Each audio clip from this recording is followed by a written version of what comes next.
Fine അടച്ചിട്ട് വൈറ്റാക്കാൻ വേണ്ടിയാണ്, അല്ലാതെ കള്ളനോട്ട് അടിച്ചത് 6 മാസം മാറിയെടുക്കാൻ വേണ്ടിയല്ല. ശരി, വ്യക്തം. നമുക്കത് അവിടെ വിടാം. ഒരു രീതിയിൽ നമുക്കത് അവിടെ വിടാം. ശ്രീ തോമസ് ഐസക്, ഇവിടെ അങ്ങ് പറയുകയുണ്ടായി ഒരു അർദ്ധരാത്രിയിലെ യുദ്ധപ്രഖ്യാപനത്തിന് സമാനമായ അസാധാരണ നടപടിയെന്ന്.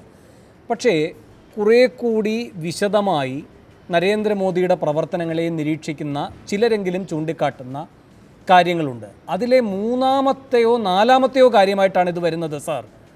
ഒന്നാമതായി ജൻധൻ യോജന എന്ന് വെച്ചാൽ നാടൊട്ടുക്ക് സാധാരണക്കാരായവരെ മുഴുവൻ ബാങ്കിങ് ശൃംഖലയിലേക്ക് കൊണ്ടുവരുന്നു. ശരിക്കും പറഞ്ഞാൽ ഇന്നലെ അർദ്ധരാത്രി മുതൽ നടപ്പാക്കുമെന്ന് നരേന്ദ്രമോദി പറഞ്ഞത് നമ്മെ സംബന്ധിച്ച് മാത്രമാണ് ഒരു അപ്രഖ്യാപിത സ്വഭാവമുള്ള പ്രഖ്യാപനമെന്നും അതിൻ്റെ നടപടികൾ ഈ ഗവൺമെൻറ് വന്ന അന്നു മുതൽ തുടങ്ങിയെന്നും അതിൻ്റെ 1-ാം ഘട്ടമായിരുന്നു ഈ ജൻധൻ യോജന എന്നുമാണ് ആ വാദഗതിക്കാർ ചൂണ്ടിക്കാട്ടുന്ന 1-ാമത്തെ കാര്യം. റൂറൽ ബാങ്കിങ് ശക്തമാക്കുന്നു, എല്ലാവരെയും ബാങ്കിങ് ശൃംഖലയിലേക്ക് കണ്ണികളാക്കി മാറ്റുന്നു. 0 ബാലൻസ് ഉള്ളവർക്ക് പോലും ആണ് ഈ ബാങ്കിങ് സൗകര്യമെന്നത് അങ്ങേക്കും അറിയാം. 2-ാമത്തെ കാര്യം, ഈ കള്ളപ്പണക്കാരെ പുറത്തു കൊണ്ടുവരുന്നതിനായി ഒരു SIT രൂപീകരിക്കുന്നു. 3-ാമതായി അങ്ങ് നേരത്തെ സൂചിപ്പിച്ചതുപോലെ ഒരു വോളണ്ടറി സ്കീം പ്രഖ്യാപിക്കുകയും സാവകാശം കൊടുക്കുകയും ചെയ്യുന്നു. ഇതെല്ലാം കഴിഞ്ഞതിന് ശേഷമാണ് സർ ഈ അപ്രഖ്യാപിത സാമ്പത്തിക അടിയന്തരാവസ്ഥയുടെ സ്വഭാവം വരുന്നത് എന്ന് അങ്ങടക്കമുള്ളവർ വിമർശിക്കുന്ന ഈ 4-ാം ഘട്ട പ്രവർത്തനം.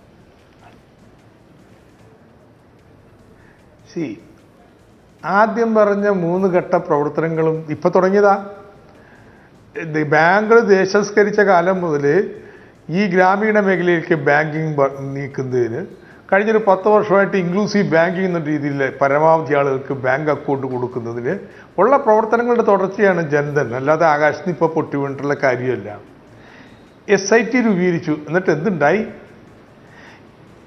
കള്ളപ്പണത്തിൻ്റെ സിംഹഭാഗവും വിദേശത്താണ്. അത് വെളുപ്പിക്കാൻ വേണ്ടിയിട്ട് മൊറീഷ്യസ് ഉണ്ടെന്നാൽ വേറെ ചോദ്യം ചോദിക്കില്ല. സ്റ്റോക്ക് മാർക്കറ്റിലും മണി മാർക്കറ്റിലും മറ്റും കളിക്കുന്നതിന് പാർട്ടിസിപ്പേറ്ററി നോട്ട് മതി. ഇത്തരത്തിലുള്ള എല്ലാ സൗകര്യവും ചെയ്തു കൊടുത്തുകൊണ്ടിരിക്കുകയല്ലേ. അല്ലാതെ വിദേശത്ത് നിന്ന് എവിടെന്നെങ്കിലും ഈ പണം പിടിക്കാൻ പറ്റിയിട്ടുണ്ടോ?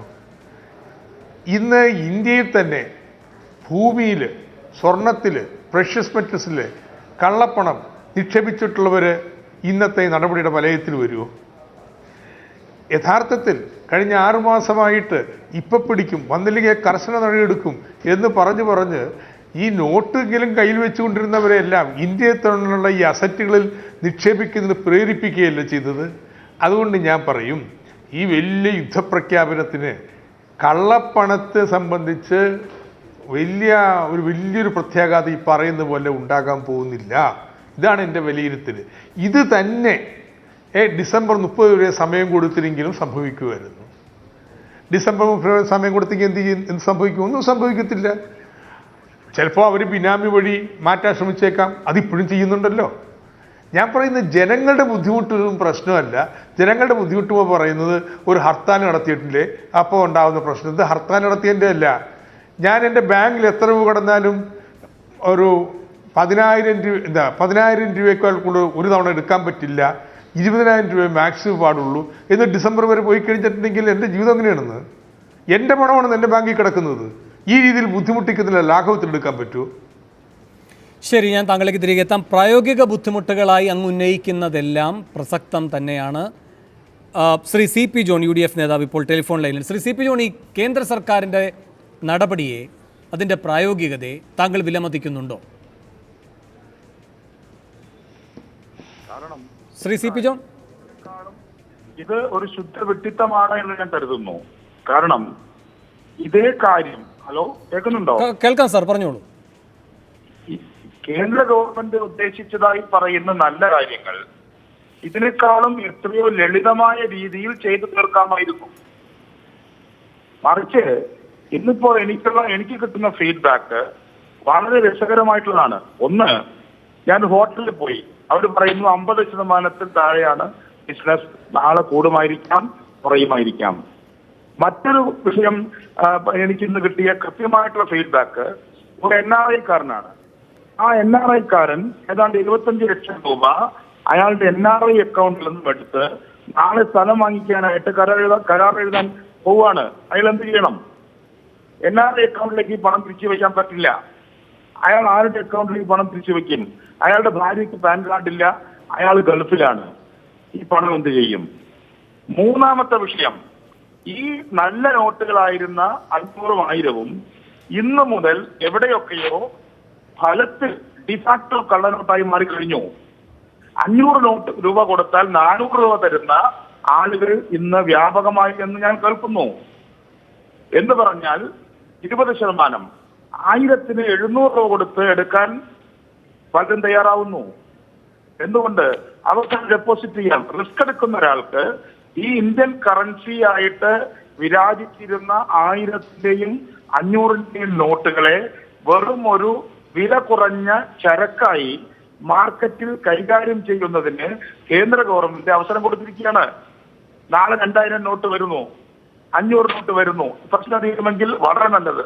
പക്ഷേ 2000 നോട്ട് അല്ലെങ്കിൽ 2000-ന്റെ നോട്ട്, 500-ന്റെ നോട്ട് ഇന്ത്യയുടെ ഗ്രാമപ്രദേശങ്ങളിലെത്താൻ ബാങ്കിങ് എക്സ്പേർട്ടുകൾ പറയുന്നു ഏറ്റവും ചുരുങ്ങിയത് ഒരാഴ്ച എടുക്കും. 4 ഗ്രാമങ്ങളിൽ, പ്രത്യേകിച്ച് ഉത്തരേന്ത്യയിലുള്ള ബാങ്ക് മാനേജർമാരുമായി ഞാൻ ബന്ധപ്പെട്ടു, എന്റെ സുഹൃത്തുക്കൾ. അവർ പറയുന്നത് ഗ്രാമീണ സമ്പദ് വ്യവസ്ഥയിൽ അവർ ട്രങ്കുകളിലും സേഫുകളിലും പണം സൂക്ഷിക്കുന്ന രീതിയാണ് അവിടെയുള്ളത്. കാരണം അവർക്ക് വലിയ തുകയൊന്നും പട്ടണങ്ങളിലേക്ക് കൊണ്ടുവരാൻ ലോ ആൻഡ് ഓർഡർ വലിയ പ്രശ്നമാണ്. അവിടെ തന്നെ നടക്കുന്ന ലോക്കൽ ഇക്കോണമിയിൽ ഈ നോട്ടുകൾ വളരെ സജീവമാണ്. അവർക്ക് പട്ടണങ്ങളിൽ വരേണ്ട കാര്യമില്ല. അവർക്ക് ഉരുളക്കിഴങ്ങ് വിൽക്കുന്നു, പശുവിനെ വാങ്ങിക്കുന്നു, ഭൂമി വിൽക്കുന്നു, മറ്റൊരു ഭൂമി വാങ്ങിക്കുന്നു. ബാങ്കിങ്ങുമായി ഇടപെടാത്ത ഒരു ശക്തമായ റൂറൽ ഇക്കോണമി നിലനിൽക്കുന്നുണ്ട്. ആ നിലനിൽക്കുന്ന ആളുകൾ ബാങ്കുമായി ഒരു ബന്ധവുമുള്ളവരല്ല. അവരുടെ കയ്യിൽ 5 ലക്ഷം, 2 ലക്ഷം, 3 ലക്ഷം തുടങ്ങിയിട്ടുള്ള നോട്ടുകളുണ്ട്. ആ റൂറൽ ഇക്കോണമി പരിഭ്രാന്തരാണ്. 5 മത്സ്യബന്ധനവുമായി ബന്ധപ്പെട്ട ആളുകൾ, അവർക്ക് രാത്രിയാണ് ബിസിനസ്. ഇന്നലെ രാത്രി അവർ എന്ത് ചെയ്യുന്നു ആരെങ്കിലും ആലോചിച്ചോ? നമ്മുടെ രാജ്യത്തെ മത്സ്യബോട്ടുകൾ വന്നിട്ട് ഈ രാത്രി 12 മണിക്കും 5 മണിക്കും ഇടയ്ക്ക് നടക്കുന്ന ബിസിനസ്സിൽ അവർ ആ നോട്ടുകൾ എന്ത് ചെയ്തു?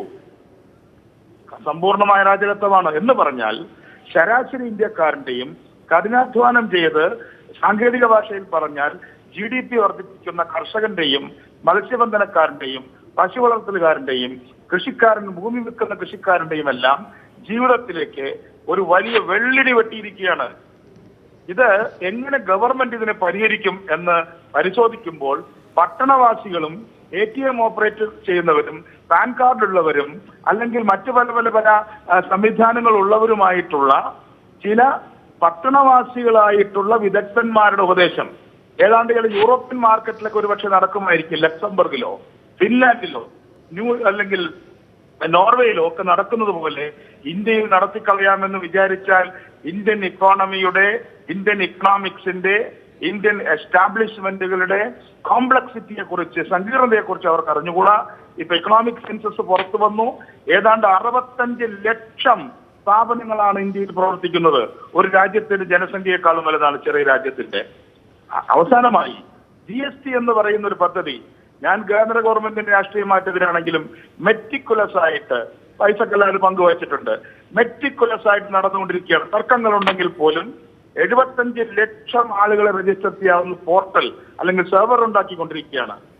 വളരെ ഭംഗിയായിട്ട് GST നടപ്പാക്കാൻ പോകുന്നു. എന്തിനാണ് GST നടപ്പാക്കിക്കൊണ്ടിരിക്കുന്ന ഈ നന്നായ രീതിയിൽ GST നടപ്പാക്കാനുള്ള നടപടികൾ എടുത്തുകൊണ്ടിരിക്കുന്ന ഈ സന്ദർഭത്തിൽ ഈ തകിടം മറിക്കൽ എന്തിനായിരുന്നു എന്ന് ചോദിച്ചാൽ എനിക്കറിഞ്ഞുകൂടാ. ശ്രീ CP ജോൺ, ഒരു കാര്യം കൂടി, അങ്ങ് ഈ പറഞ്ഞ യാഥാർത്ഥ്യങ്ങൾ വളരെ സജീവമായ പ്രശ്നങ്ങൾ തന്നെയാണ്. പക്ഷെ മറുപാതിയിലോ, അതായത് കള്ളപ്പണക്കാർക്ക് ഈ നടപടി വഴി എത്ര ബുദ്ധിമുട്ടുണ്ടാകും? അങ്ങ് ഈ GDPയെ വളർത്തുന്ന കഠിനാധ്വാനികളായ വിഭാഗത്തിൻ്റെ സാധാരണക്കാരുടെ ദൈനംദിന പ്രതിസന്ധിയെപ്പറ്റി പറഞ്ഞു. മറുവശത്ത് GDPയെ തളർത്തുന്ന പണം വെട്ടിപ്പുകാരായ, സംഖ്യയിൽ കുറവെങ്കിലും സാമ്പത്തിക ശക്തി കൊണ്ട് ഇതിനെ പല മടങ്ങ് വലിപ്പമുള്ള ഈ വിഭാഗത്തിന് എന്ത് പ്രതിസന്ധി ഈ പുതിയ സാഹചര്യം ഉണ്ടാക്കിയിരിക്കുന്നു? അവർ നേരത്തെ തന്നെ രക്ഷപ്പെട്ടില്ലേ വേണോ?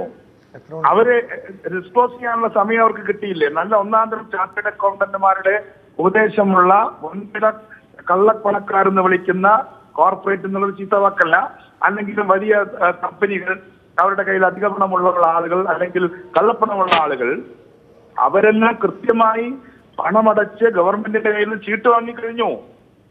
ഇവിടെ ഇതൊന്നും